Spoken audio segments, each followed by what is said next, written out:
Ajonjolí de todos los moles. Y bueno, destacar que fue detenido Andrés Roemer. Esto es nota, fue detenido en Israel, donde estaba refugiado. Como cascada se le dejaron ir varias denuncias, ¿no?, por abuso sexual, por violación. Decenas de mujeres hablaron de que, a decir de lo que ellas señalan, es un auténtico depredador sexual que estaba escondido en la figura de un intelectual, de un escritor, hasta diplomático, y pues resulta que andaba acosando a estas mujeres. Hay también este tema de violación, 5 carpetas de investigación en la Fiscalía de la Ciudad de México, también diversas peticiones de extradición, y hasta ahora escucha a Israel. Y esto es algo que uno dice, ¿por qué hasta ahora? Lo importante es que ya se está haciendo, pero desde 2021 estaba acusado y había una petición de extradición, ¿no?, desde entonces. Pero ha sido un camino muy tortuoso, efectivamente, como dices, escudado el gobierno de Israel en esto que mencionábamos, que es la falta de un acuerdo de extradición con el gobierno de México. El presidente, tanto en ese caso como en el de Tomás Herón, lo que ha sostenido es: vean el caso, vean de qué se trata la acusación. No es posible que se esté protegiendo a personajes que están siendo acusados de cosas tan graves. Entonces, bueno, se da esta situación con Andrés Roemer, y a propósito de eso también nuestro compañero Miguel Arzate hace la pregunta esta mañana sobre si eso abriría la puerta o cómo está la situación también con Tomás Herón. Esto es lo que dice el presidente. Hay esa información. Se detuvo a esta persona en Israel y se va a extraditar. Hoy va a informar sobre este caso la Secretaría de Relaciones Exteriores. Y esperemos que las autoridades de Israel ayuden en el caso de la extradición del señor Cerón, que está involucrado en el lamentable hecho de la desaparición de los jóvenes de Ayotzinapa, fundamentalmente en la creación de la llamada verdad histórica. Y uno de los que participó en estas acciones fue este señor Cerón. Hay todas las evidencias. Se demuestra que hubo torturas y un juez le da libertad a los torturados. Pero eso complicó aún más la investigación, porque el que ya está libre, porque demostró que fue torturado, ya, aunque haya participado por ese delito, no puede ser castigado.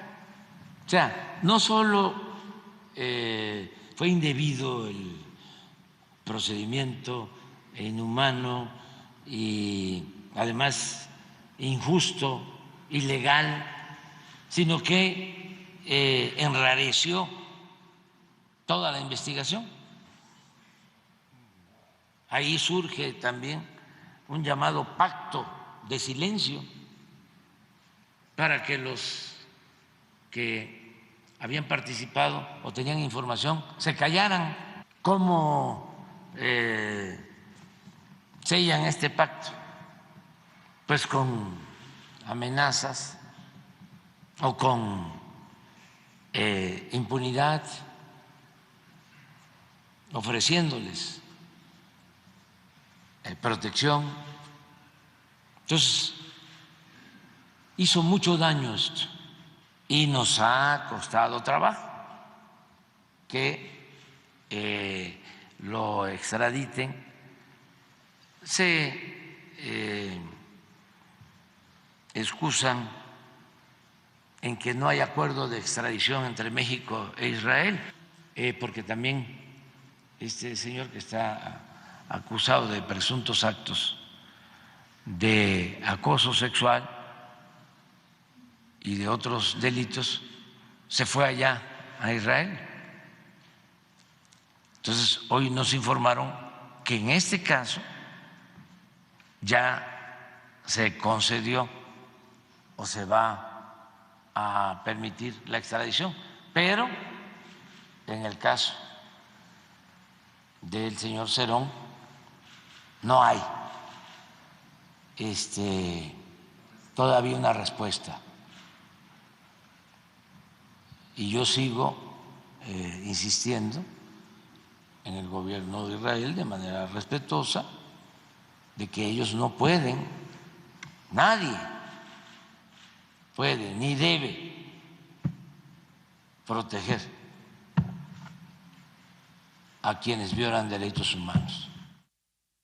Y por cierto, el presidente bastante entero, después de una gira intensa en el Estado de México, la verdad es que ahí anduvo en Valle de Chalco. En Chalco ayer dijo, a propósito se refirió a su salud, dijo, estoy al 100, estoy entero, soy un chamaco. Si tomamos en cuenta que Biden tiene 80, Vladimir Putin también es más grande, también el presidente de China, lo mismo el primer ministro de la India. Y bueno, pues un hombre sano, que todavía tiene mucho que dar, ha decidido retirarse de la política. Así es. Dicen de mí que soy un viejito guango, nada, que ya estoy nada chocheando. más lejano de la realidad, pero los tiene asoleados, ¿no? A los de la oposición. Los tiene asoleados y además pues produjo toda una serie de reacciones el hecho de que llegara a la fecha en la que a partir de este momento del fin de semana pues ya será un año, ¿no? Que dure su mandato. Entonces se hicieron diversas referencias a eso y hoy el presidente también a propósito de eso dice o reflexiona sobre qué es lo que lo tiene muy contento de su legado, que deja además del cumplimiento de estos 100 compromisos. Dice, de esos 99 están más que cumplidos. Tenemos uno que todavía estamos trabajando, que es el de que se encuentre la verdad, los responsables y a los muchachos por el caso Ayotzinapa, pero los demás están cumplidos, también dice el presidente, y hemos cumplido más allá de eso. Hay un legado fundamental que es el de la revolución de las conciencias, que ese no se quita. Y recuerda un momento justo antes de entrar a su gobierno, me parece que, no sé si estaba en campaña o ya había sido electo en Milenio, en donde él hablaba justamente de, no específicamente de la revolución de las conciencias, pero hablaba de las transformaciones del país y de lo que aspiraba a que fuera este gobierno. ¿Cómo lo trataron? Llama la atención ahora recordarlo porque... se burlaban de él, ¿no? Carlos Marín y dice el presidente, pero claro que hemos cumplido con eso que nos propusimos. Sí. Por supuesto, además no habla del solo, habla de todo un movimiento. Vamos a escuchar. Una, que contribuí a que cambiara la mentalidad de nuestro pueblo con la revolución de las conciencias, porque el pueblo de México es de los pueblos más conscientes del mundo. Y lo segundo es que estoy muy contento porque a pesar de la pandemia se redujo la pobreza en México en el tiempo que llevamos en el gobierno y se redujo la desigualdad. Esto no lo habían logrado los gobiernos anteriores. Ya me puedo ir tranquilo, pero ¿y el legado y las ideas? Eso no desaparece. Miren esto. Todos. Para mí, la gran revolución que podemos lograr, que vamos a llevar a cabo de manera pacífica, lo que yo llamo la transformación de México, pasa básicamente por acabar con la corrupción. O sea, y eso nos va a ayudar muchísimo. Yo sostengo que estamos a punto de lograr una transformación. Han habido 3 transformaciones: independencia, reforma, revolución. La última transformación, la Revolución Mexicana, tiene más de 100 años y vamos a llevar a cabo la cuarta transformación. Hay un poquito de ego. Hay un poquito de ego. Hay un poquito de ego. Es decir, Andrés, hay un poquito de ego. Espérame, habla. Que valga la conversación. Que importe la conversación. Perdón, no. Hay un poquito de ego. Vamos a llevar a cabo. Hay un poquito de ego. Nada más cuéntame cómo te sientes en las noches diciendo yo voy a encarnar la cuarta. O sea, tú como Hidalgo, como Juárez, como Madero. ¿Y ahora Andrés Manuel López Obrador? Muchos mexicanos. Millones de mexicanos. Nada más dime, en 50 años los libros de historia te van a poner en 3 o 4, eso es lo que... Es una transformación, no es más de lo mismo. no es una elección cualquiera, no es el quítate tú porque quiero yo. No tendría sentido luchar si no es por una transformación. Pero ahora sí O sea, necesitamos, sí, por así de ese favor, tamaño. Andrés Manuel. Es una hazaña más importante, vamos a los egos, es el movimiento más importante en el mundo por el número y por las convicciones de los que participan. No hay un movimiento en el mundo como el que estamos impulsando que busque una transformación por la vía pacífica, con tanta gente Pues le va a quedar chico el país, Andrés. voluntaria y comprometida. Es que Le no va a quedar pequeñito. Oye, Jesús, es que yo no lucho por cargos. ¿Sabes qué? Soy en ese sentido, sí soy legítimamente ambicioso. ¿Sabes qué me importa? Me importa la nación y me importa la historia. Y ojalá te importe lo que Azucena no ha terminado de formular, el pueblo de Andrés México. Manuel. O sea, no estoy obcecado con ser presidente de la República para ser un presidente mediocre. Conozco la historia y conozco lo que han hecho los presidentes desde Guadalupe Victoria hasta Peña Nieto. Y no quiero pasar a la historia como Santana ni como Porfirio Díaz. No quiero ser como Salinas. No quiero pasar a la historia como Calderón. No quiero pasar a la historia como Peña Nieto. Quiero pasar a la historia como Juárez, como el apóstol de la democracia, como Francisco Madero y como el general Lázaro Cárdenas del Río. ¿Qué no es una transformación? ¿Qué no lo logramos? ¿Y sin violencia? Que no, la historia nos dio la razón, dice el presidente. Enloquecieron, ¿no?, estos comunicadores de Milenio en su momento, Sí. porque no concibían Para esta idea de que pues no fuera a ser un presidente como Peña, gerente, o como Felipe Calderón, que obedeciera a las transnacionales.